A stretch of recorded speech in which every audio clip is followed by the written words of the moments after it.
안녕하십니까. 작은 시선들을 이어 큰 지성을 만들어가는 정준이의 논, 정준입니다. 낙인을 찍는다는 말이 있죠. 누군가에게 부정적인 인식을 씌워서 따돌린다는 뜻으로 쓰입니다. 본래 낙인이라는 건 도장 같은 것을 불로 지져서 몸에 새긴다라는 그런 의미인데요. 사극에 종종 등장하는 불고문 장면 정도를 떠올리면 쉬울 겁니다. 실제로는 농장에서 자기 소유의 동물들에게 표식을 하던 그런 행위가 일반적이죠. 하지만 사람을 대상으로도 그런 일이 있었습니다. 나다니엘 호손의 소설 주홍글씨에 나오듯 간통의 죗값을 가슴에 새기는 형벌이 있었죠. 조선시대에도 죄인의 이마 등에 상처를 내서 먹물로 죄명을 적어넣는 형벌이 있었는데요. 그 이름이 경형이었기 때문에 경을 친다는 말이 생겨났고, 그러다가 경을 친다는 말은 아예 관아에 불려가서 호되게 당한다는 뜻까지 되었습니다. 정준이의 논 29번째 이야기는 문신에 대한 것입니다. 한때는 문신으로 낙인을 찍기도 했고, 문신이 자기 표현이 된 지금 시대에도 문신을 한 사람, 문신을 해주는 사람 모두 여전히 낙인이 찍히기도 합니다. 우리에게 문신은 어떤 것으로 이해되고 받아들여져야 할까? 정준이의 논 29번째 이야기 지금 시작합니다.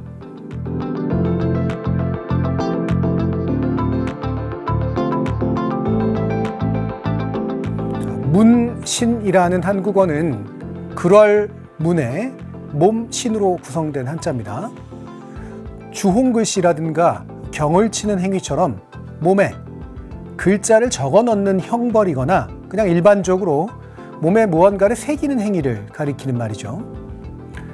그런데 흥미롭게도 문신은 범죄를 자주 연상시키는 탓에 오늘날 자기 표현의 일부로서 사용되는 문신은 타투라는 외국어가 주로 쓰입니다.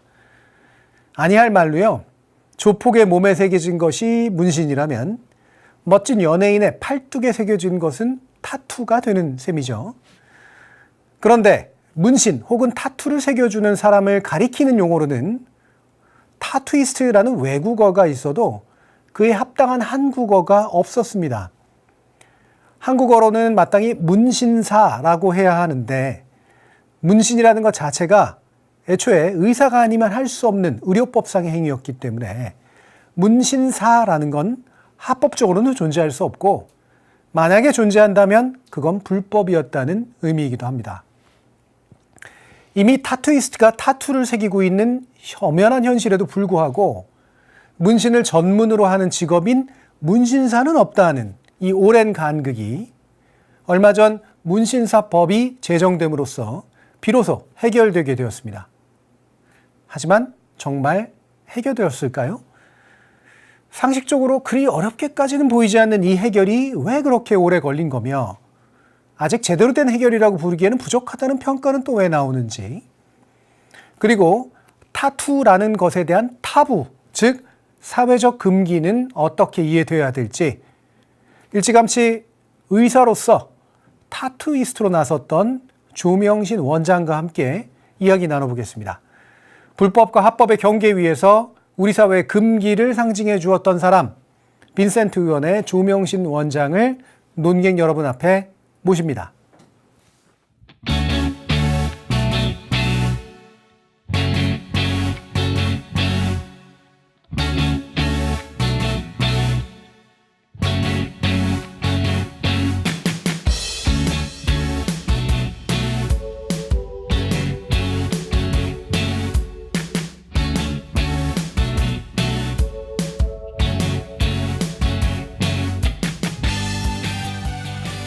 네, 이렇게 소개해드렸던 조명신 원장님이신데요.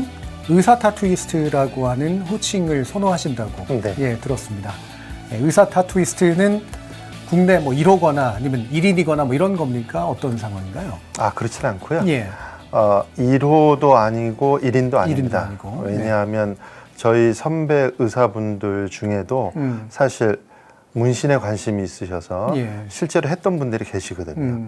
다만 병원을 하시면서 하셨던 거라서 바깥에는 그렇게 많이 알려져 있지 예. 않고 또 의사분들 자신이 내가 문신을 한다는 거에 대해서 그렇게 자랑스럽게 생각하진 않으셨거든요. 예, 예. 그래서 밝히지 않으셨던 분들이 많은데 저도 한때는 제가 한국에서 처음으로 하는 사람이 아닐까라는 생각을 하고 있었거든요. 예. 근데 학회에 나가서 이렇게 얘기를 하다 보니 어떤 굉장히 나이 드신 의사분이 오셔서 사실은 기계도 내가 만들어서 오. 했었고 예, 예. 했는데 주위에 아는 분 몇 분 해드리고 그냥 유야무야 없어졌다 이렇게 말씀하시는 분을 보고 아 내가 1호가 아니구나 어디 가서 이 말은 조심해야 되겠다라는 예, 예. 생각을 하게 됐죠. 예. 그러니까 이게 애초에 이렇게 공식적인 뭐 조직이 있다거나 네네. 네트워크가 있는 게 아니다 보니 네네. 어딘가에는 계셨었고 어딘가는 되고 있었지만 네. 드러내지는 않았던 것들이라서 사실은 본인도 스스로도 잘 모르고 계셨던. 아 그럼 네. 지금도 모릅니다. 예, 그러시겠네요. 몇 분이나 지금 의사분들이 하고 계신지 예, 예. 또 정확한 숫자가 파악이 되지 않고 있고요.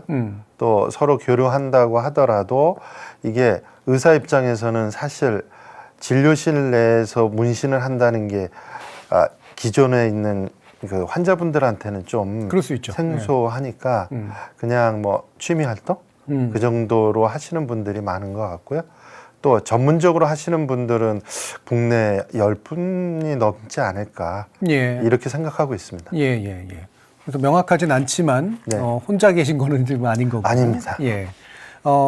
그렇다면은 그래도 이제 결국은 개인적인 경험에서 출발하면서 얘기할 수밖에 없을 것 같은데. 네. 왜냐하면 이게 뭐 어떤 히스토리를 가지고 누구의 영향을 받아서 뭐 이런 거라기보다는 네.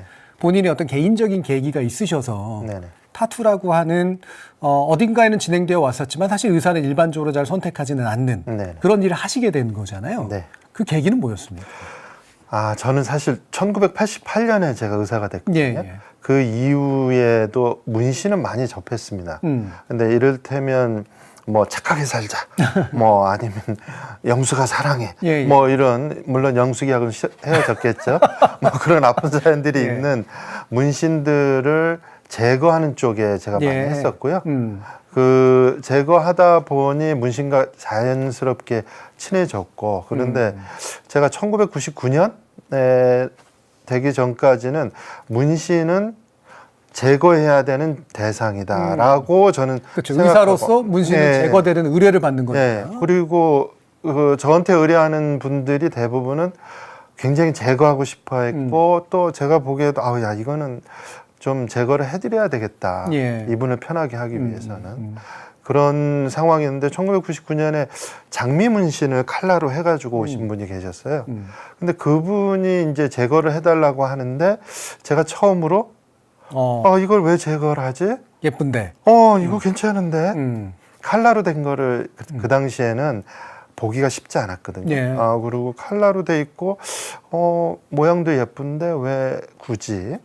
근데 그분은 이제 좀 사연이 있었죠.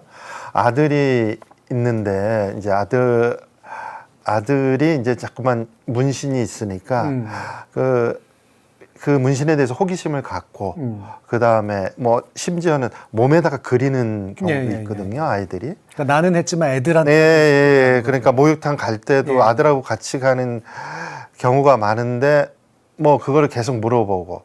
근데 그분은 사실 문신을 꼭 하고 싶어서 한 경우가 아니었거든요. 예. 그분도 또 내면적으로는 사연이 있었거든요. 예. 왜냐하면 그분이 이제 좀 힘들었을 때 이렇게 우리가 이제 흔히 얘기하는 이렇게 칼빵이라고 그런 자해를 하는 흔적을 가리기 위해서 문신을 한 건데 그 문신이 결국 아들로부터 주의를 끌게 되고 그러면 그거를 하게 된 얘기까지 사연까지 또 다 얘기를 해야 되고 그런데 그거는 그분 입장에서는 밝히기 싫은 내용이었거든요.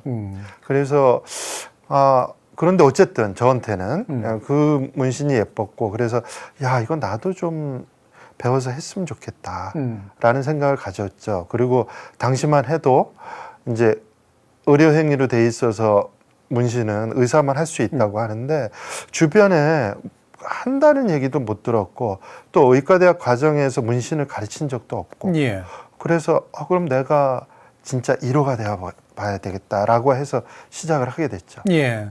그러니까 이게 참 여러 계기가 있으셨던 건데 원래는 이제 제거 위주의 의사 활동, 의료 활동을 하시다가 그러니까 성형 개통에서 이제 하시다가 오신 분 중에 이거는 굳이 제거 안 해도 될 정도로 예뻐 보이는 그런데 왜 그럴까라고 또 사연을 들어봤더니 복잡한 사연이 있으셨던 거고. 그럼 나도 한번 이런 것들을 아예 그냥 제거 이전에 뭔가를 만들어 해보는 거를 하려고 하셨었는데 이제 막상 배우거나 뭐 이렇게 어딘가 전수 받을 때가 이렇게 막 뚜렷진 않았던. 그래서 그분한테 물어봤어요. 이거 어디서 했냐고. 그랬더니 송탄, 지금 오산이죠. 송탄에 있는 미군 부대 앞에 가면 골목을 이렇게 가면 거기에 2층에 있다. 문이 잠겨 있으니 뭐 이렇게 뭐 두드리고 기다려라. 그런 건 다 아름아름으로. 그래서 가서 어렵게 만났습니다. 그때 만나 뵀던 분이 킴이라는 이제 미국식으로 들어본 이름이에요.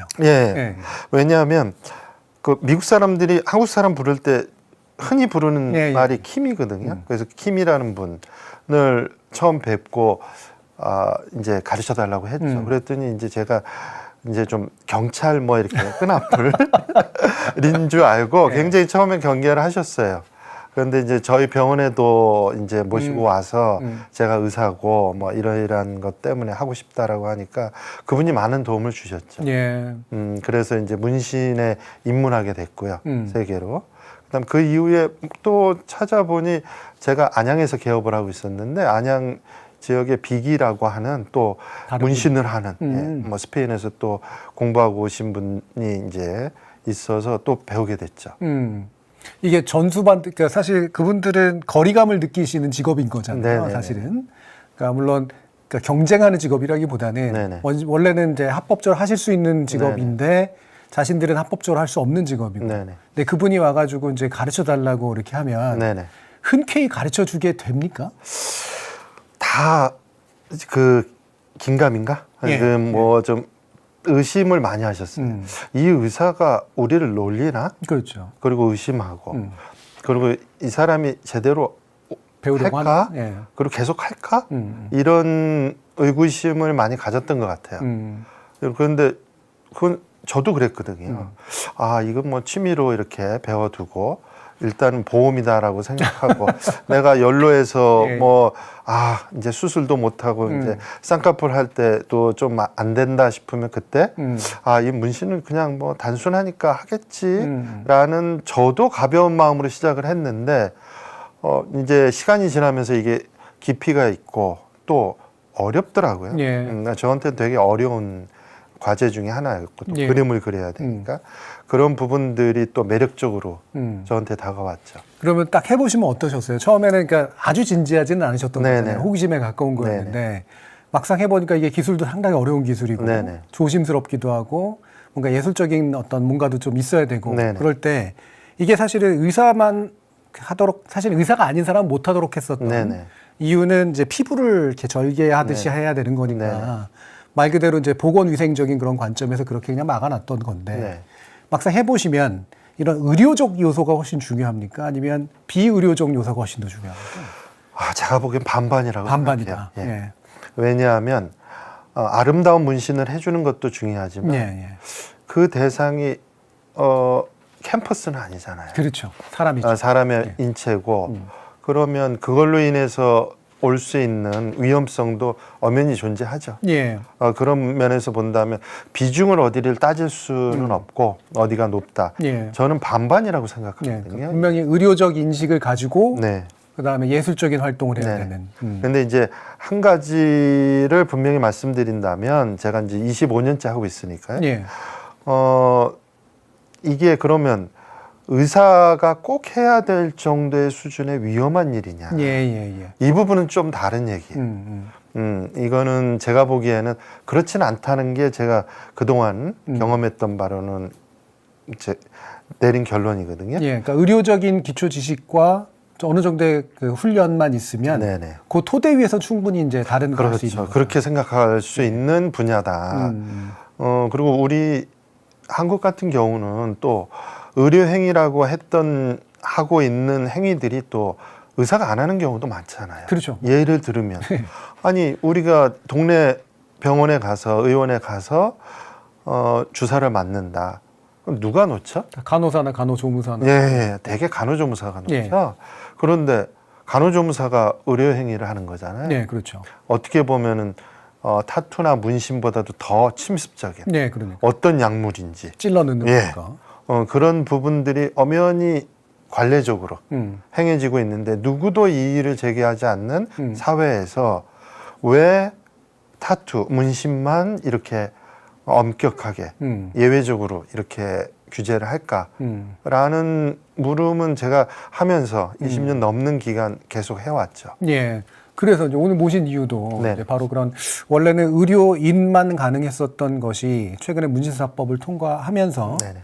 그래도 이제 어느 정도의 라이선스를 지니고 있는 분이면 이제 문신 행위를 합법적으로 할 수 있는 요게 길이 열린 건데 이게 오래 걸린 거잖아요. 사실은 제가 처음 뵀을 때가 바로 한 3년 전인가 그쯤에 바로 한참 그 논의가 있었을 때 의사이면서도 타투를 하시는 분으로서 이제 그 중간 입장에서 이제 나온 거 기억을 하거든요. 그런데 그래도 됐네 싶어서 저도 되게 반가운 그런 마음이었는데 이게 왜 이렇게까지 어려웠어야 됐을까? 그게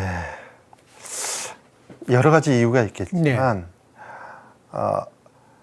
타투가 의사가 아닌 일반인들이 할 수 있고 해야 된다라고 하는 그 당위성에는 많은 사람들이 동의를 했지만 그분들이 행동하는 데 있어서는 진정성이 좀 부족하지 않았나. 왜냐하면 제가 이 문제에 대해서 인터뷰를 많이 받게 되는데 그게 시즌별로 이렇게 좀 이게 오르락내리락 합니다. 그러니까 선거철이 있으면 이게 급작스럽게 늘어나고 그런데 선거가 끝나면 또 썰물 빠지듯이 쭉 빠지고 그러면 아니 이 업에 종사하시는 분들은 시즌을 타는 그런 직업이 아닌데 아니 왜 이렇게 관심은 이렇게 시기별로 이렇게 증폭이 심할까? 저는 항상 그게 좀 의심스러웠거든요. 과연 이분들이 얘기하는 게 입법 활동도 굉장히 활발하게 있었지 않습니까? 지난 10년 동안. 심지어 어떤 회기에는 7개의 법안이 똑같이 올라왔었거든요. 그런데 그것도 여야를 불문하고 그러면 제 짧은 상식으로는 국회에서 여야가 합의가 되면 법이 통과되는 거 아닌가요? 그럼요. 근데 왜 안 됐을까요? 저도 이상했거든요. 그런데 그 시간이 지나면서 느낀 건 이분들이 너무 선거라고 하는 표라고 하는 거에 너무 집착하지 않았을까. 정치인들이. 왜냐하면 어차피 법을 제정하는 건 국회의원들이 하잖아요. 그러니까 선거 때 되면 해줄게 이렇게. 그런데 그게 선거가 끝나면 잊혀지고 심지어는 제가 국회에서 이렇게 간담회를 할 기회가 있었는데 한 국회의원분이 그렇게 얘기하시더라고요. 저 의사 양반 이제는 될 때가 됐어 이러는 거예요. 그래서 아니 이게 때가 돼야 꼭 되는 건가? 아니 이게 이걸로 해서 고통받는 분들이 많은데 통계에 따르면 지금 뭐 한 30만 명 정도들이 이 업에 종사하신다고 그러잖아요. 그런데 뭐 그게 정확하든 안 하든 간에 상당히 많은 국민들이 여기에 종사하고 그다음에 이분들로부터 또 시술 받는 분들이 대부분이잖아요. 그러면 뭐 보건 행정이나 뭐 위생이나 이런 면으로 볼 때 국민 건강을 생각할 때도 이거는 33년이 아니라 30년 전에 됐어야 되는 부분이거든요. 근데 이게 안 되고 지금 회사 물론 저는 너무 환영하고 있지만 지금 된 상황을 그렇지만 너무 싱겁고 너무 놀랍다라는 생각이 듭니다. 그러면 이게 이제 뭐 이것도 좀 쉬운 질문은 아니긴 합니다만 사실 그렇잖아요. 이렇게 국회의원들의 관점에서 보면 이념이나 이런 것들에서 갈리는 게 아니라면 결국은 얻을 표와 잃을 표 계산이란 말이에요. 그래서 얻을 표가 있겠죠. 그런데 잃을 표도 분명히 있단 말이죠. 근데 잃을 표가 이제 의사 집단이야. 센 집단이고 기득권도 있고 조직도 훨씬 잘 돼 있어.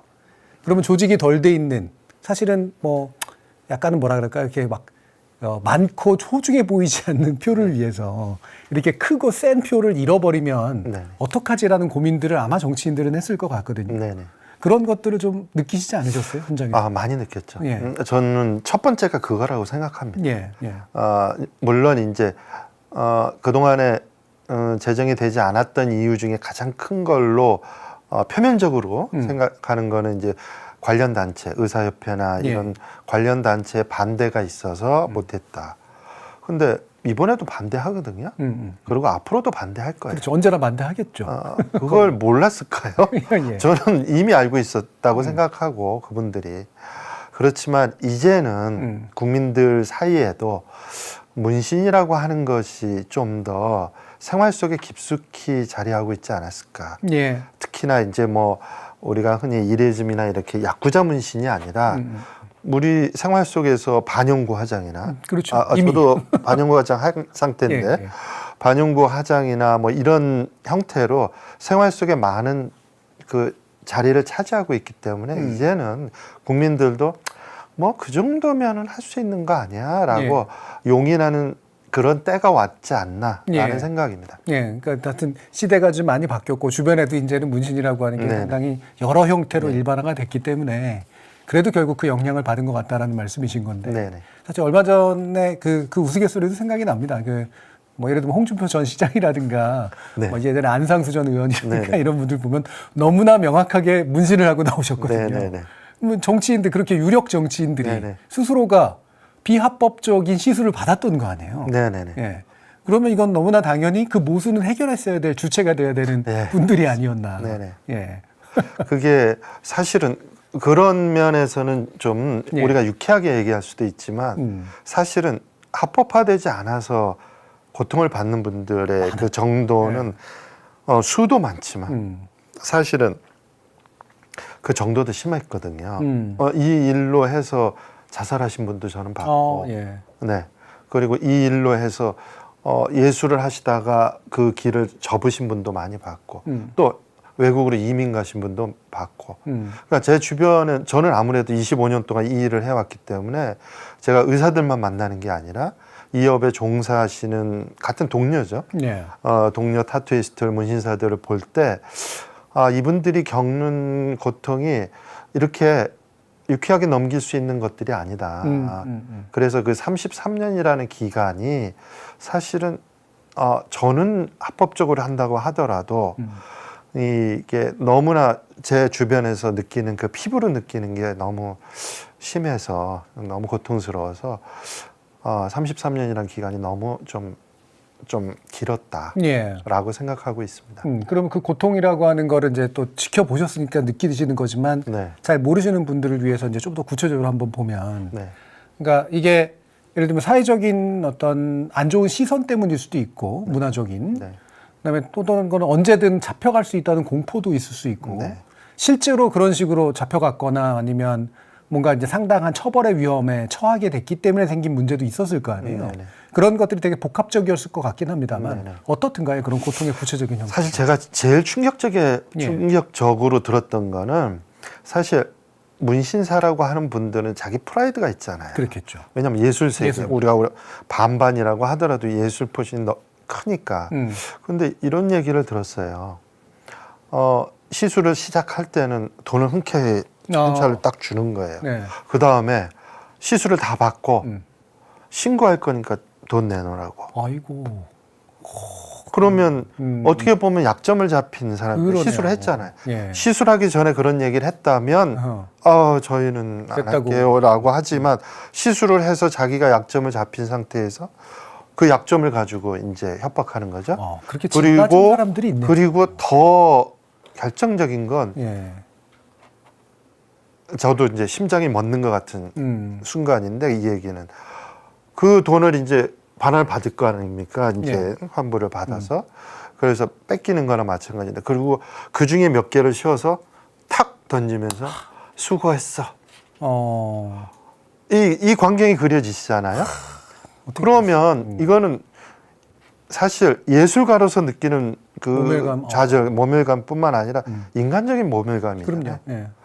그런 거를 당하시는 분들이 이제 그 길을 접고 재능은 있지만 그 길을 접고 이제 다른 일을 뭐 저는 택배를 하시는 분도 봤고 뭐 그렇거든요. 그러니까 그런 뭐 한 일 내지만 그런 일들이 지난 33년 동안 있었단 말이에요. 예, 예. 그거를 국회의원 분들이 좀 아셨을까? 그러네요. 예. 네. 그러니까 참 되게 충격적이면서도 정말 이렇게 절실하게 느껴지는 이제 말씀이셨는데, 이게 저는 이제 단순하게 짐작하면 그냥 돈은 좀 벌더라도 이렇게 약간의 불법의 위험 속에서 노출이 되면서 생기는 스트레스라든가 실제 처벌을 또 받게 되면 생기는 스트레스 정도로 단순하게 생각한 면도 있는데, 전형적인 약자의 주의가 된 거 아니에요. 네네. 자신은 예술가라고 생각하지만 네. 하지만 모멸감을 느껴야만 하는, 하지만 거기서 저항할 수 없는 네. 이 상태가 바로 이 법적지위에서 만들어졌기 때문에 맞습니다. 생기는 문제네요. 네.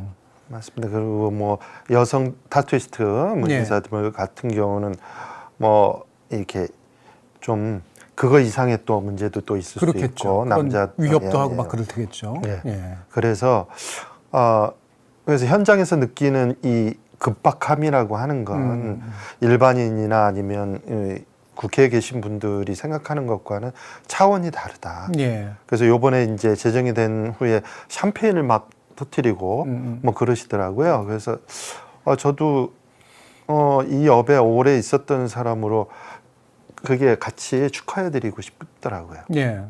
그렇겠네요. 이런 이제 취약한 위치 때문에 생기는 그런 인간적 모멸감이라든가 자기 직업에 대한 자부심을 내려놓을 수밖에 없는 그런 네. 거의 33년이나 네네. 진행이 됐던 건데, 이제 비로소 한 발걸음을 옮긴 거라고 이제 볼 수가 있는 건데, 네. 그러면 이제 구체적인 내용은 어떤 겁니까? 이게 뭐 전면적으로 그냥 다 아무나 다 해 뭐 이런 게 아닐 거 아니에요? 제가 우려하는 예. 부분이 바로 그거거든요. 예. 제가 이제 이번 제정을 통해서 여기 인터뷰 예. 이제 섭외가 왔을 때 저는 이런 얘기를 하고 싶습니다. 33년 만에 이제 통과된 거에 대해서는 저는 환영할 일이라고 생각하지만 그리고 감사하지만 부족하다라고 생각하거든요. 그 부족하다라는 부분이 뭐냐면 지금 문신사법에는 2년 동안의 유예 기간이 있거든요. 네. 그거는 이제 면허 유예 기간입니다. 면허를 따기 전까지 법이 시행되기 2년 후에 시행되니까 그 전까지는 유예하는 동안에 임시 등록을 해라. 그러면 임시 등록이라고 하는 거는 어떤 기준으로 될 거냐.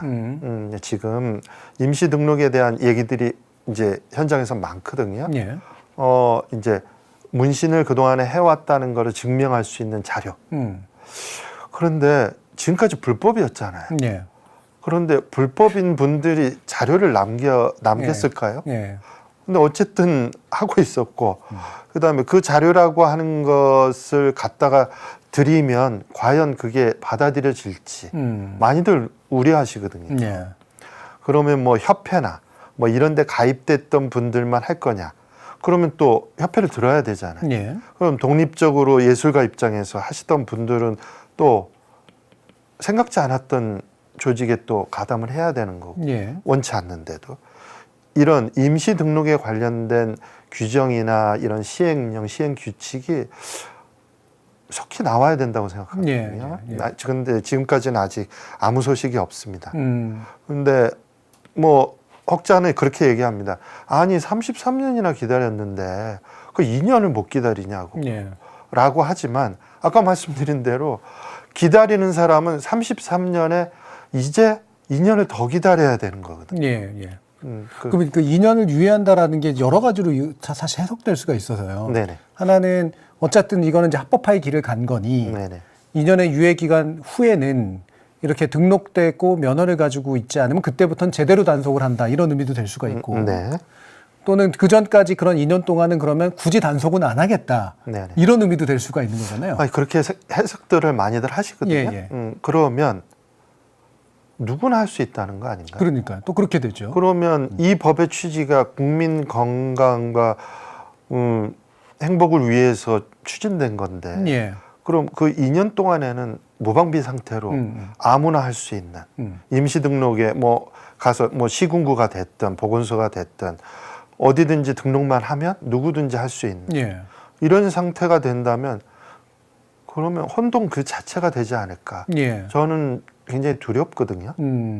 그러네요. 그런 부분에 대해서 명확한 얘기들을 빨리 사실은 저는 시간이 중요하다고 생각하거든요. 형식도 물론 중요하지만 이제 합법화가 된 이상 불법적으로 되어 있을 때도 인터넷에 광고하고 다들 하셨거든요. 그런데 아니 법도 합법화됐는데 단속을 하겠어? 그렇죠? 면허가 유예됐는데 그렇죠. 아니 뭐 임시등록이라는 절차가 있긴 하지만 임시등록 안 했다고 해도 어차피 합법화되고 면허는 주지 않는 상태인데 예. 그러면 뭐 누구나 할 수 있는 거 아니야? 예. 그러면 지금부터 9월 25일 이후로 2년 동안은 우리 사회는 지금까지 겪지 못했던 대혼란이 오겠죠. 예. 그러면 이게 이제 보통은 이게 면허하고 또 등록은 다른 거라서 면허는 일정한 교육도 받아야 되고 훈련도 있어야 되고 자격 요건 시험도 봐야 되고 그래서 면허장을 받는 거잖아요. 네네. 근데 이거는 어느 정도 시설과 뭐 이제 인력이나 장비를 갖추면 등록해서 그때부터는 등록자로서 그냥 사업을 할 수 있는 이런 형식인 거죠. 네네, 맞습니다. 임시 등록이라고 하는 거 거기에 또 더더군다나 임시라는 말도 붙었잖아요. 임시 등록하면 면허는 사실은 면허와 대등한 관계에 있는 건 자격증이라고 하는 거거든요. 면허와 자격은 굉장히 다른 얘기입니다. 근데 지금 이번 문신사법은 면허제로 했거든요. 이거는 아니 자격으로 하나 면허로 하나 뭐 그냥 합법적으로 할 수 있는 거 아니야? 라고들 쉽게 생각할 수 있지만 이 면허제를 추진했던 제가 보기에는 정부안이라고 생각하는데 이 정부 쪽에서 면허제를 실시하게 된 데에는 이 문신사에 대해서 굉장히 엄중하게 생각했다는 거거든요. 왜냐하면 우리가 면허하고 자격을 잠깐 구분해 드리자면 면허는 그 해당 행위가 그 허가를 받지 않으면 절대 할 수 없는 겁니다. 되는 거죠. 그래서 왜 의사 면허, 그다음에 간호사 면허, 그다음에 운전 면허, 변호사 면허. 그렇죠. 아니요. 이제 혼돈하시기 쉬운 게 변호사는 자격증입니다. 그러니까 왜 자격이냐? 면허가 아니라 법은 변호사를 통하지 않고도 제가 가서 소송을 걸 수 있잖아요. 그러니까 이거는 면허가 아니라도 그 행위는 할 수 있기 때문에 변호사는 자격증이고 그런데 운전면허는 면허 없는 사람이 다른 사람이 할 수는 없잖아요. 그래서 면허라고 하는 건 정부가 굉장히 이 문신사라는 것에 대해서 엄중히 생각하고 많이 생각했다. 이번 문신사법에 포함되어 있는 내용들이 뭐 일반 분들이 보면 합법화되고 이런 게 있구나 뭐 보험 들었네 라고 생각하실지 모르지만 이 법을 제정하신 분들은 굉장히 많은 장치를 이번에 해놓은 거거든요. 그러니까 꽤 수준 높은 직업적 보장을 해준 거잖아요. 그러면. 아주 제가 생각했던 거 그 이상을 해놓으신 거죠. 그런데 제가 우려하는 건 그 임시 등록을 하는 그 유예 기간 2년이라는 기간에 대해서는 구체적으로 밝히질 않으셨다. 그거를 빨리 그래야 시장이 교란되지 않거든요. 그러면 지금까지 안 하고 있던 사람도 지금 2년 동안에 시장으로 유입될 거고 그리고 그분들로부터 시술 받은 분들의 상태는 우리가 예상할 수 있잖아요. 그럼 면허를 받기 위한 요건 같은 것들이 있을 거 아닙니까? 그렇죠. 요건은 이제 그거는 쉽게 생각할 수 있죠. 이제 의료와 예술을 함께 하고 있기 때문에 필기나 실기에 그 모든 거를 포함할 수 있는 이미 미용사 자격증이나 뭐 이런 데에 다 포함이 돼 있습니다. 간호조무사 뭐 이런 데에 포함이 돼 있기 때문에 그 장치를 하는 거는 이미 되어 있던 기존의 장치로 옮겨오면 되거든요. 그리고 이번 논에서 제가 꼭 얘기 드리고 싶은 건 우리 정부의 문신에 대한 이해도가 매우 높다는 거예요. 저는 한 10년 전서부터 이제 정부의 관계자들하고 이제 접촉을 하고 뭐 자문을 해드리는 입장이었는데 이분들이 오실 때마다 얘기하는 걸 들어보면 폭넓게 이해하고 전문성이 굉장히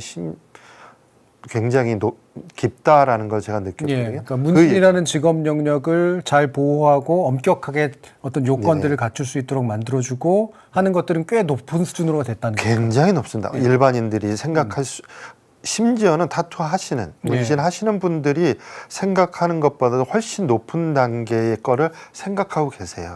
그게 요번 문신사법에 녹아 들어간 것이고, 그리고 이미 그분들로부터 전 들은 얘기가 있거든요. 법만 제정되면 그 다음에는 속히 이거는 시행할 수 있다. 왜냐하면 너무 오랫동안 준비해 오셨으니까. 그 자체 체계 자체는. 네. 그래서 곧 될 걸로 저는 생각했는데 2년이라는 유예 기간과 그 다음에 임시 등록이라는 그런 말을 들을 때 너무 여유를 갖고 이 시장을 너무 가볍게 보시는 거 아닌가. 왜냐하면 한 해에 200만 명 이상의 시술을 받는 분들이 있거든요. 그 200만 명 이상의 한 해에 받는다라고 하면 누적하면 굉장히 많은 분들이 이 시술을 받잖아요. 그렇다고 본다면 이거는 보건행정에서도 굉장히 중요한 파트일 텐데 이거는 시행령이든 시행규칙이 빨리 마련이 돼서 이게 시행이 돼야 될 것 같다라는 생각입니다. 그러니까 원장님 생각은 이미 이제 그 법적 체계는 잘 갖춰놨으니 유예 기간을 그렇게까지 길게 둘 필요 없이 최대한 짧게 해서 시행령 빨리 만들어서 바로 등록하고 면허가 나가서 이제 시행되도록 하는 그 방식 할 수 있다. 충분히 하실 수 있어요. 우리 정부의 관계자분들은 정말 우리가 상상하는 이상의 능력을 가지고 있으시고 또 관심과 열정이 있으시더라고요. 왜냐하면 이 부분이 사실 현실과 너무 괴리되어 있었잖아요. 그거를 정부의 관계자분들이 너무 잘 알고 있어요. 그러니까 그거를 직무유기라고 생각하고 계세요. 굉장히 저는 너무 감동받은 적이 많아요.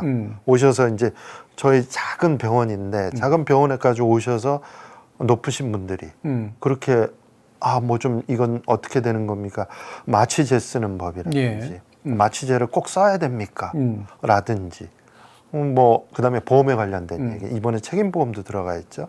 그런 부분들 미국의 경우는 어떻습니까? 라는 그런 거를 다 물어보시는데 저는 질문을 들으면 이분이 어떻게 이해하는지 알 수 있잖아요. 근데 제가 얘기하기 전에 이미 다 알고 오신 것 같은 학습이 되어 있는.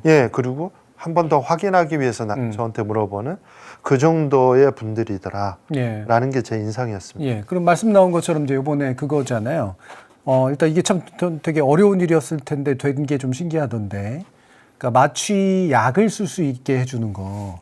이게 사실은 의료 행위에서 굉장히 좀 큰 행위잖아요. 사실은 약사법 위반이거든요. 약사법. 마취제를 쓰는 건, 마취제는 이제 두 가지 종류가 있거든요. 주사 마취하는 경우와 크림. 여기서 얘기하는 건 마취 크림을 얘기하는 건데요. 주사는 아니고. 그런데 이게 약사법에서 풀기가 쉽지 않으셨을 것 같아요. 이제 문신사에서 문신 행위 자체가 의료 행위니까 의료법에서 별도로 떼어내서 하는 것도 쉽지 않았을 뿐더러 마취제를 쓸 수 있게끔 하는 것도 쉽지 않은 거였거든요. 그 약사법상의 이제 제약을 이제 풀어야 되는 거니까. 그걸 다 푸셨더라고요. 저는 너무 대단한 일들을 하셨다.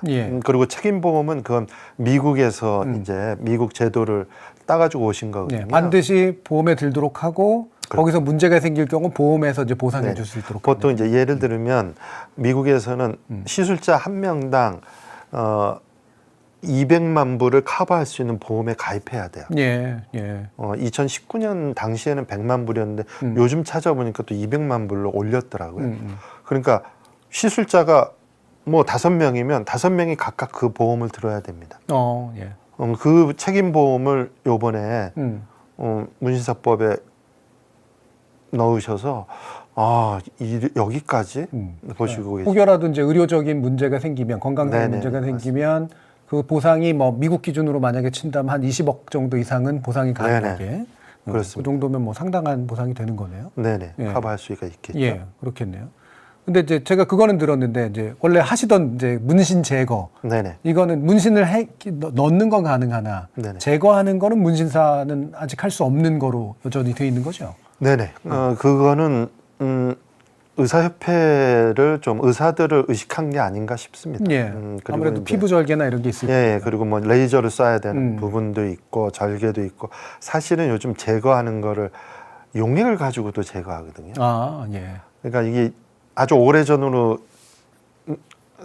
흘러가면 이 과거에는 문신이 있는데 지우고 싶은 사람들은 황산이나 염산을 뿌렸습니다. 야, 화상을 입히는 거네. 네, 화상을 입혀서 이제 피부가 흐물흐물해지면 뭐 당연히 문신도 이제 잉크도 없어지겠죠. 그런 식으로 했었거든요. 그러니까 아마 그런 부분들을 생각하셨던 것 같아요. 아무래도 의료적으로 고민이 좀 필요하고, 네. 저는 뭐 이게 쉽게 얘기하면 안 되는 거긴 합니다만 문신 제거는 의료인에게 맡기는 게 맞지 않을까 이런 생각이 있습니다. 뭐 그렇게 저도 뭐 의사라서가 아니라 문신 제거까지를 만약에 이제 문신사분들이 감당한다면 더 많은 문제가 생길 수 있기 때문에 그거는 의사한테 맡기는 게 맞다고 생각하고 있습니다. 예. 마침 또 그 얘기도 나왔으니 사실 굉장히 중간에 계신 분이었던 거잖아요. 네. 의사들한테는 되게 미움받으셨을 것 같고 제가 볼 때는. 근데 타투이스트들도 그렇게 끝까지 뭐 이렇게 딱 신뢰하는 뭐 의사 선생님 이렇게 생각하시는 않았을 것 같아요. 그건 어떤 분이 작가분은 그렇게 얘기하시더라고요. 중간이라고 얘기하셨는데 저는 제3지대라고 그냥 아예 제3지대. 예. 왜냐하면 제가 의사지만 의사들을 대변하는 거 아니다. 제가 타투이스트지만 타투이스트를 보호하고 싶은 생각이 없다. 제가 관심 있는 건 제3지대에 있는 소비자다.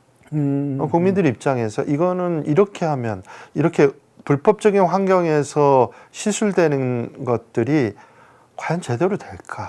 그리고 사후 관리는 받을 수 있나? 어차피 이런 생각하는 사람들도 많거든요.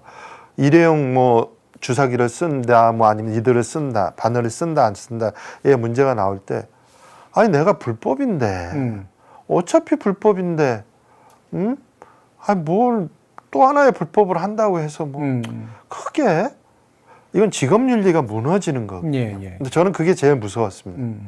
왜냐하면 아니 그런 상황이라면 어느 누가 제대로 직업윤리를 갖고 정도를 거둘 수가 있을까? 그런데 대부분의 분들은 문신사분들은 그 길을 걷거든요. 근데 그렇지 않은 분들이 있거든요. 그러면 그 두 분과의 옥석을 어떻게 가를 거냐? 둘 다 불법인데. 그래서 불법이면 안 된다는 거죠. 그렇죠. 이 두 집단을 모두 다 합법의 틀에 올려놓고 그렇지 않은 규정에 맞지 않고 직업윤리에 벗어나는 일을 하는 사람들은 다 드랍아웃 시켜야죠. 그래야 공평하죠. 그리고 그거를 서로 같은 업종에 있는 사람들이 서로 잘 알잖아요.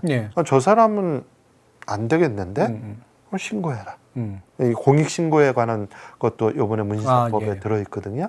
그런 부분들이 아마 반영된 것이 아닐까 싶습니다. 이제는 이제 아예 면허제 영역으로 들어갔으니 이 면허제 영역 안에서 활동하지 않기로 한 쪽은 결국은 공익신고 대상이 돼서 책임을 져야 된다. 이것도 이번 법안에 이제 들어가 있다는 얘기죠. 너무 잘하신 거죠. 그거는 선량한 직업 문신사들을 보호하기 위한 거라고 생각하시면 될 것 같아요. 너무 잘 된 거죠. 그렇죠. 사실 직업 윤리라고 하는 걸 지킬 수 있게 수준을 높여줘야 그래야지 옥석이라는 게 이제 가려지는 건데 이게 대부분은 보면 밥그릇 싸움처럼 그렇게 그냥 이해해버려가지고 이쪽 이익에 손들어주느냐 저쪽 이익에 손들어주느냐 사실 이런 식으로 가버리잖아요. 근데 그 포인트에서 제가 조금 걱정되는 건 이런 겁니다. 이번에 이제 문신사법이 제정되기 전에 이제 간담회도 많이 하고 그랬는데 지난 오랜 동안 이제 문신사들이 이제 법이 제정되면 좋겠다라는 그 욕망이 이제 크다 보니 우리는 뭐든지 할 거예요. 위생을 위해서는. 그래서 가져온 프로토콜을 이렇게 제가 보니 이건 외과 의사가 지켜야 되는 거거든요. 그러니까 수준이 너무너무 높은 외과 의사도 그 메이저 서저리를 할 때, 큰 수술을 할 때 해야 되는 정도의 그런 매뉴얼을 가지고 오시더라고요. 그러니까 이것도 우리가 지키겠다. 너무 의욕이 크신 거네. 이거는 일단 합법화되기 위해서는 우리 모든 걸 할게. 근데 제가 우려하는 건 바로 그 부분이거든요. 왜냐? 지킬 수 없어요. 의사들은 그리고 서전들은 이제 수술하는 분들은 그렇게 하지 않으면 직접적으로 이제 환자한테 생명의 위험이 그럼요. 그게 오기 때문에 그걸 너무나 잘 알기 때문에 지키는 거고요. 그 법이 있어서 지키는 게 아니에요. 필요해서 지키는 겁니다. 그런데 지금 매뉴얼로 가지고 오신 그 규정들을 보면 문신사가 그 정도 할 필요 없거든요. 제가 보기에. 제가 그래도 25년 동안 꽤 많이 했거든요. 그런데 그거 이하에 우리가 그냥 기본적인 것만 지켜도 되는데 너무 기준을 올려놓으면 왜 그런 거 있지 않습니까? 다이어트도 그렇고 뭐 기준을 너무 많이 올려놓으면 결국 못 지키잖아요. 못 지키고 그렇죠. 오히려 법의 영역 안에서 바깥으로 나가게 되죠. 그럼요. 지키지 않는다고. 그러니까 지키지 못할 규정이나 이런 거는 현실성이 없다. 이거는 우리가 그동안에 33년 기다려왔던 것만큼이나 또 다른 불법의 세계로 들어가는 길이다. 그러니까 현실적인 규정, 지킬 수 있을 정도의 필요한 만큼의 것만 시행 규칙에 좀 포함이 됐으면 하는 게 제 바람입니다. 그러면 뭐 좀 더 이제 어쨌든 이제 문신을 하고 타투를 하는 행위의 영역으로 좀 들어가서 그럼 좀 말씀을 나눠보면 지금 보니까 제욱리 7339님이 저분에게 시술 받은 지 20년이 다 돼가네요. 직업에 대한 열정이나 자부심이 남달랐던 기억이 납니다. 라는 말씀을 주셨는데 직접 시술을 받은 20년 전이면 초기이신 것 같은데 거의. 제가 지금 좀 얼굴이 화끈거리거든요.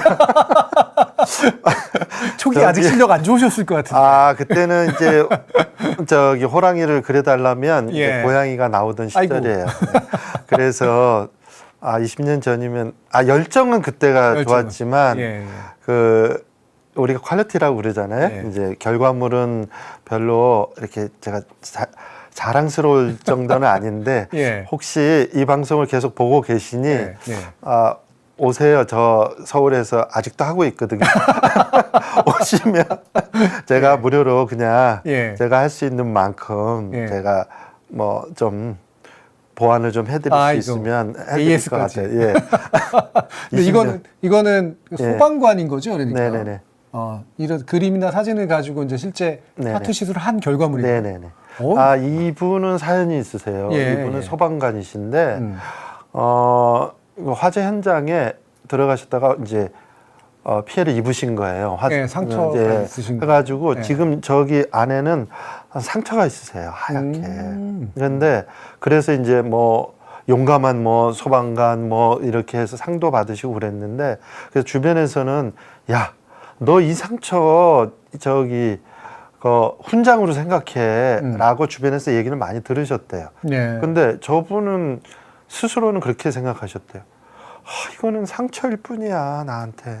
내가 왜 그때 조심하지 못했지? 내가 왜 그때 좀 더 신중했다면 이런 상처 안 입고 내가 잘 지낼 수 있잖아. 그러니까 그 상처를 볼 때마다 다른 사람이 생각하는 것처럼 훈장을 보는 게 아니라 본인이 후회된다는 거예요. 그리고 안 좋고. 그렇죠. 그래서 뭔가 좀 그거를 커버할 수 있는 게 없겠냐 해가지고 가져오셨어요. 그래서 이제 한 5년 된 것 같은데요.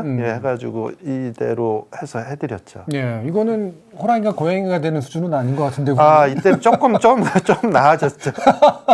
그래서 이제 자신 있게 옆에 이제 원본들 원본까지 비교하세요라고 한 거는 제가 조금 자신감이 조금 뿜뿜하고 있을 때죠.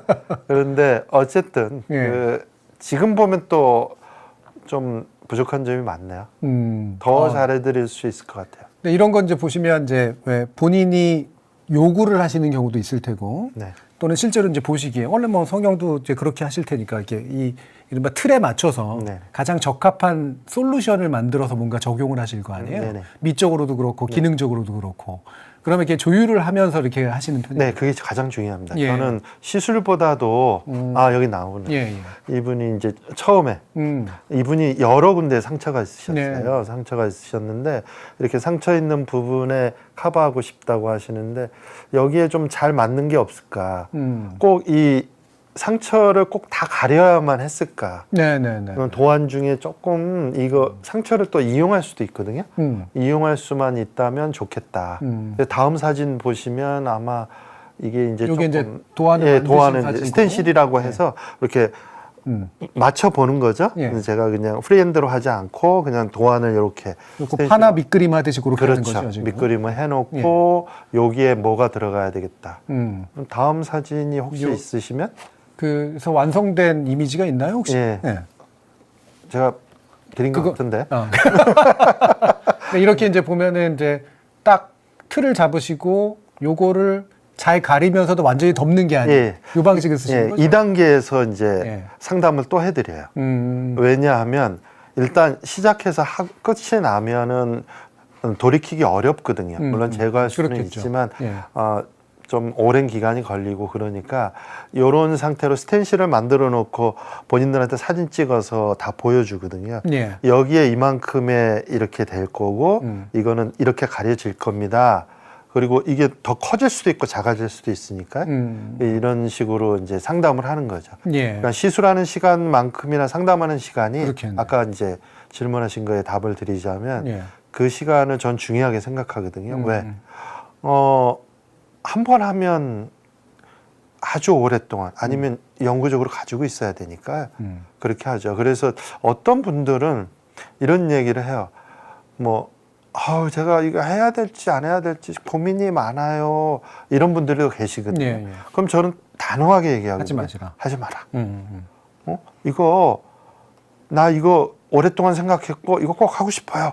라고 하는 사람들조차도 하고 나서 주변의 시선 뭐 장인어른하고 같이 목욕탕을 갔는데 이상하게 봐서 이거 지우고 싶습니다.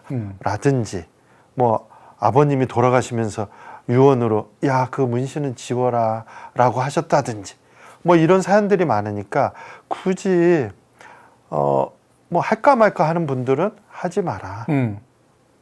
그러면 많이 당황하시더라고요. 그러시겠네요. 왜냐면 나 돈 가져 왔는데 너네 하고 싶은데 하지 말라고 하니 뭐 좀 괴팍하게 생각했겠죠.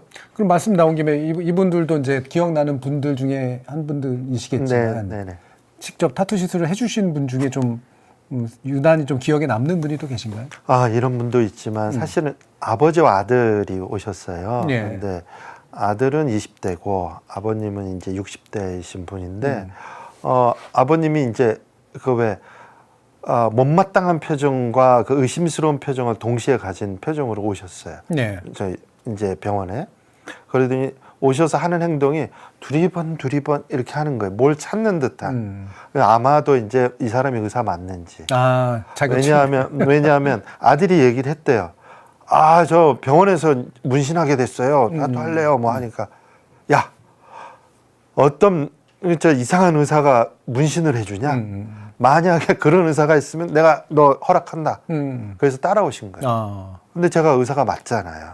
그러니까 마지못해서 이제 하신 거예요. 허락을 한 거예요. 그래서 아드님을 이제 팔에다가 이렇게 다 해드렸어요.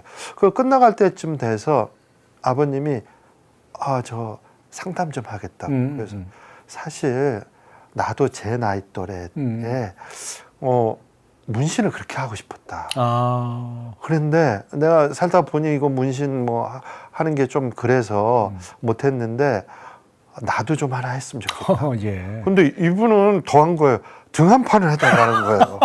그리고 이제 거기다 명패도 이렇게 아저씨 여기 제가 속으로 얘기했죠. 아버님이 더 하시네. 그러네.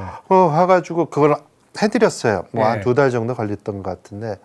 그런데 마지막 끝날 때쯤 돼서 이제 그 아버님이 저한테 의사 양반 너무 고맙다고. 그래서 전 속으로 고맙긴 돈 받고 했는데 뭐 그렇게 고마울까? 그런데 자기가 40 넘어서 아들을 낳았대요. 그래서 세대 차이가 아들하고 많아서 집에서 대화가 없었다는 거예요. 근데 이게 중요한 얘기였거든요. 근데 지난 2달 동안 내가 받고 가면 아들이 그 알로에를 이렇게 발라줬다. 그러면서 아빠 아팠어?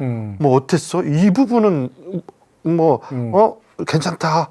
이 부분은 좀 더 명암이 들어갔으면 좋겠다.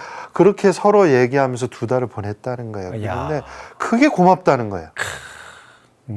그래서 저는 아버지와 아들 너무 이게 문신으로 이 대화가 이렇게 이어질 수 있었다는 게 너무 저는 감사했고 예. 오히려 그분한테 저는 너무 감사해요. 예. 지금 아마 이 방송을 보고 계시다면 예.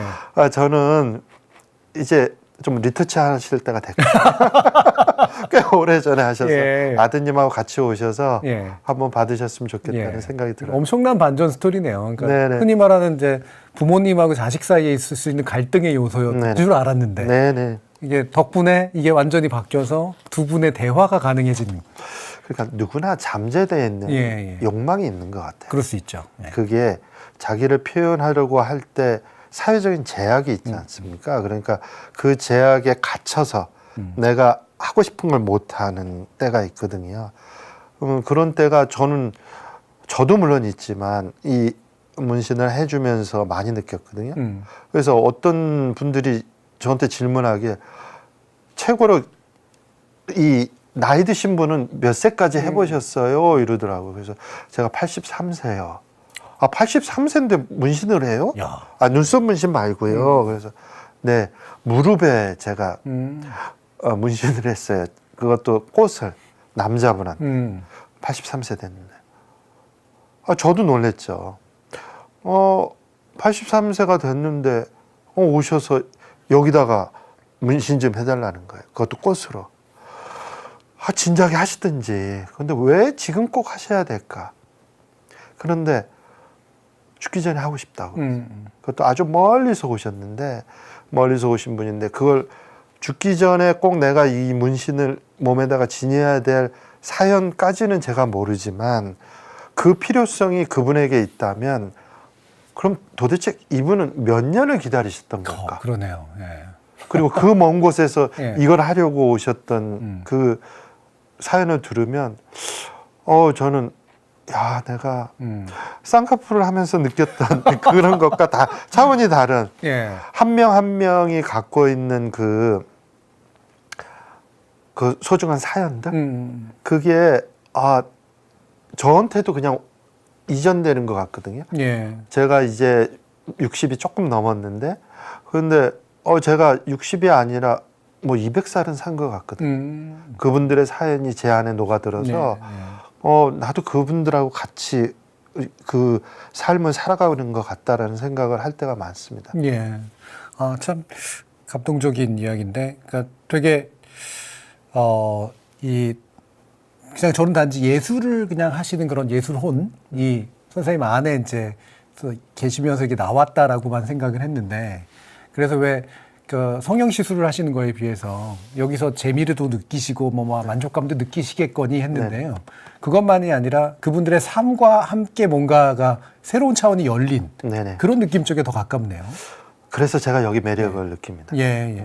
뭐 집에서는 싫어하지만 왜냐하면 제가 성형 수술을 하는 것보다는 경제적으로는 좀 낫거든요. 그렇겠죠. 우리가 아워리 페이먼트라고 해서 시간당 얼마를 벌 거냐. 예. 그거는 제가 쌍꺼풀 하는 게 낫죠. 그런데 쌍꺼풀을 많이 해도 거기서 남는 기억들은 없거든요. 뭐 저희 와이프 쌍꺼풀 해준 것밖에 기억이 안 나는데 그런데 이 문신은 하나하나가 저에게는 너무 소중한 거죠.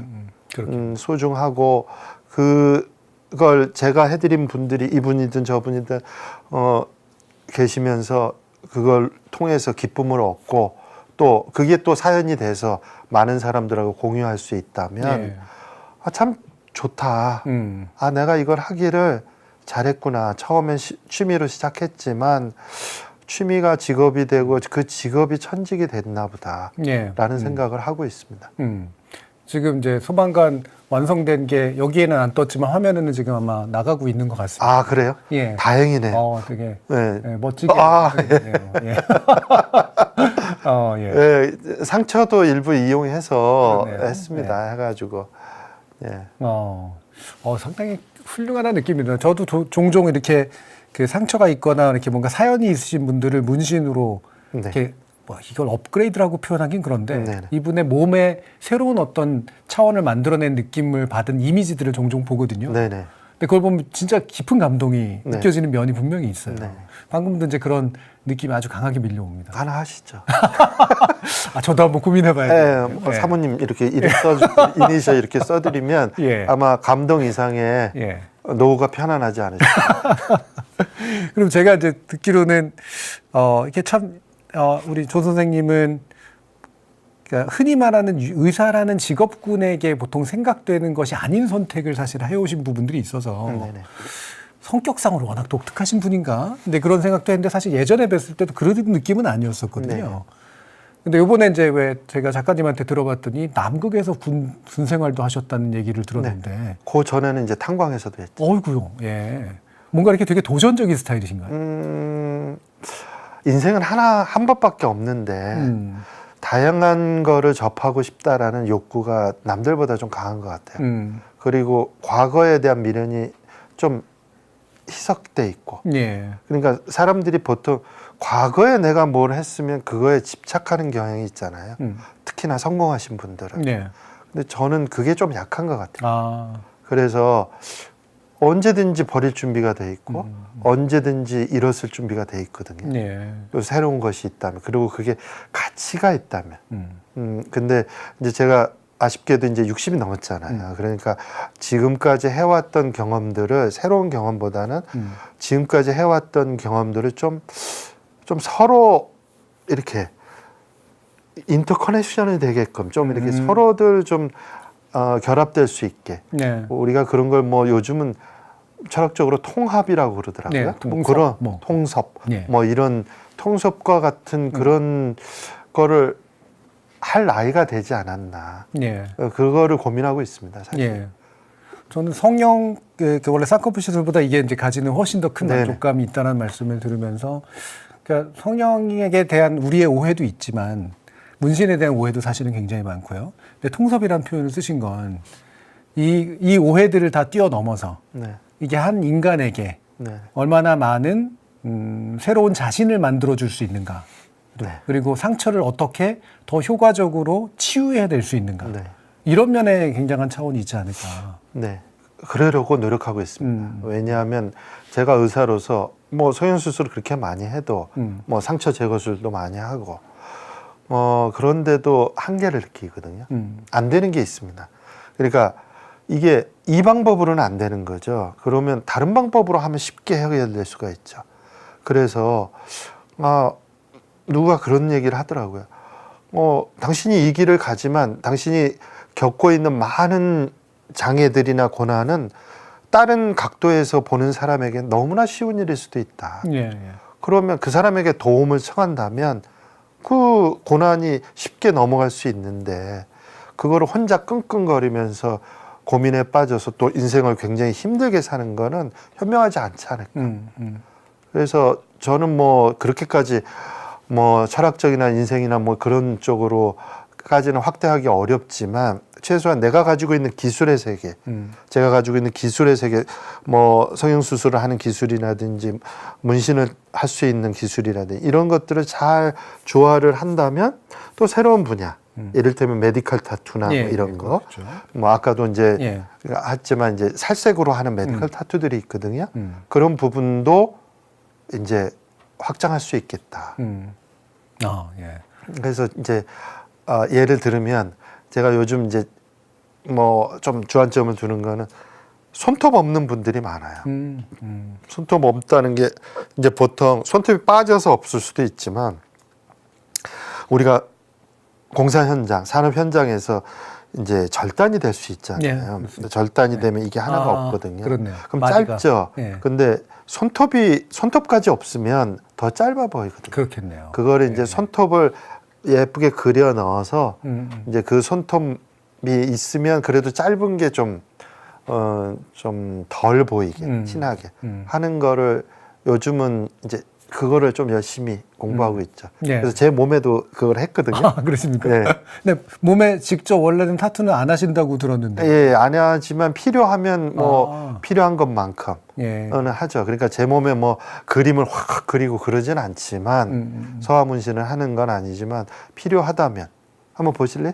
예. 예. 예. 보시면 제가 이제 전에는 여기에 이제 예. 소림사 뭐 이렇게 예. 스님들 머리에 찍는 점처럼. 그러네요. 예. 이거는 제가 이 잉크 테스트를 한 거거든요. 그러니까 잉크가 회사마다 여러 종류가 나오는데 저는 제거도 하지 않습니까? 그러니까 해놓고 어느 잉크가 잘 지워지는지. 예. 예, 뭐 그런 거 테스트하고 예. 어떤 거는 완전히 없어졌죠. 예. 어떤 거는 좀 남아 있고 색깔별로 어떻게 변하는지를 이제 테스트한 거예요. 이렇게 하고 이제 아유 뭐 예쁜 다리가 아닌데 이렇게 봐드렸어요. 야, 그러니까 그리고 이제 요거는 이제 아까 말씀드린 손톱입니다. 손톱을 이제 그려보신 거구나. 예, 손톱을 이렇게 그려보고 이 손톱이 과연 진짜 손톱 같을까? 뭐 그렇게 뭐 진짜 손톱 같지 않다는 사람들이 많지만 그래도 연습하면서 이렇게 요 정도는 합니다. 예. 제 몸에. 그러니까 이런 본격적인 성화문신이나 이런 것들은 아니라고 하더라도 본인의 몸을 먼저 활용해서 다른 분들께 시술할 수 있는 네. 가능성을 네. 알아보시는 그런 방식으로 네. 하시는군요. 네. 대단하십니다. 별 말씀. 저보다 더 대단한 선배들이 많습니다. 예. 심지어는 기생충학을 전공하시는 선생님이 저희 선배 네. 아주 드시는 분도 계시죠. 예. 예. 알을 드시고 그거를 일일이 다 세셨다는 몸으로 관찰하시는 분도 계시고 그런 선배 의사 선생님들에 비하면 저는 뭐 이거는 아무것도 아니죠. 네. 자, 그러면 마지막으로 우리 오늘 청취자들이나 시청자들께 그러니까 문신에 대해서 호의적인 분도 계시지만 사실 여전히 금기시하시는 분들도 계시고 이해하려고 노력은 하지만 마음이 잘 못 받아들이시는 분도 계시고 그럴 텐데 오늘 아마 이 기회는 굉장히 좋은 기회였을 거라고 생각하는데요. 이 문신에 대해서 그리고 문신사라는 새로운 이미 있었지만 열려질 직업 영역에 대해서 어떤 시선으로 바라봐 주길 바라시는지 마지막 말씀 듣겠습니다. 저는 문신은 자유라고 생각합니다. 자유라고 하는 건 문신을 할 자유도 있지만 안 할 자유도 있습니다. 그래서 본인이 문신을 싫어한다면 싫어한다고 얘기하실 수 있어야 돼요. 누구나 다 문신을 좋아하는 것 자체가 저는 문신과 맞지 않는다고 생각하거든요. 그래서 자유롭게 우리가 오늘 이 주제가 논 아닙니까? 논하다. 논하다니까 무엇이든지 논할 수 있다. 싫든 좋든 그거는 개인적인 취향의 문제고 그리고 본인의 인생관의 문제이니 그거를 서로 존중했으면 좋겠어요. 뭐 이제 문신사법이 됐으니 문신 누구나 다 하나씩은 가져야 돼. 이런 것도 너무 좀 전제적이고요. 그다음에 싫다고 하시는 분들은 싫다고 분명히 본인 의사를 밝히고 그것도 좋은 거라고 생각합니다. 예. 자, 이렇게 의사이시면서도 타투이스트로서 오랜 기간 활동해 오셨고 또 새로운 삶의 새로운 차원들을 또 만들어 가실 고민을 하고 계신 조명신 원장님과 말씀 나눠봤습니다. 오늘 감사했습니다. 감사합니다.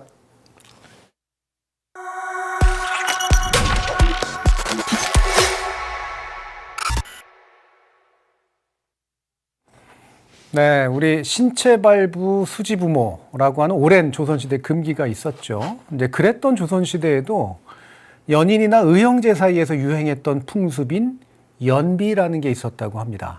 연이라는 건 말 그대로 이어져 있다는 뜻이고요. 비는 팔이라는 뜻인데 팔을 잇는다 정도의 의미를 가지고 있다고 하겠죠. 실제로 팔뚝에 서로의 이름이나 뭐 여러 가지 문신들을 새기거나 함으로써 영원히 연결되고 싶었던 마음을 표현했다고 합니다. 서양에서 문신을 의미하는 타투는 사실 태평양권의 언어에서 기원했다고 하는데요. 두드려서 표시를 한다라는 뜻이었고 대단히 담백한 단어인 셈입니다. 근데 본래 서양어권에서 문신을 의미하는 단어는 그리스어에서 유래한 스티그마라는 것과 그리고 고대 노르웨이어에서 유래한 브랜드가 있습니다. 스티그마는 경을 치는 것과 완전히 동일한 그런 행위였고요. 브랜드는 원래는 가축에게 낙인을 찍은 행위에서 유래했다고 하죠. 둘 다 초기에는 도덕적인 타락이나 치욕의 흔적 등의 부정적인 의미가 있었지만 이 중에 하나는 이제 소속과 특성, 상징, 표현을 나타내는 그런 의미로 바뀌기도 했습니다. 이제 어떤 식으로든 우리는 누군가를 더 이상 금기를 바탕으로 낙인을 찍지는 말아야 할 테고요. 개인의 책임 아래에서 적절한 자기 표현의 영역을 수긍하는 문화를 필요로 하지 않을까 싶습니다. 정준이의 논 29번째 이야기 여기까지입니다. 오늘 꾸실 꿈이 위로가 되고 내일 맞을 아침이 용기를 주길 바랍니다.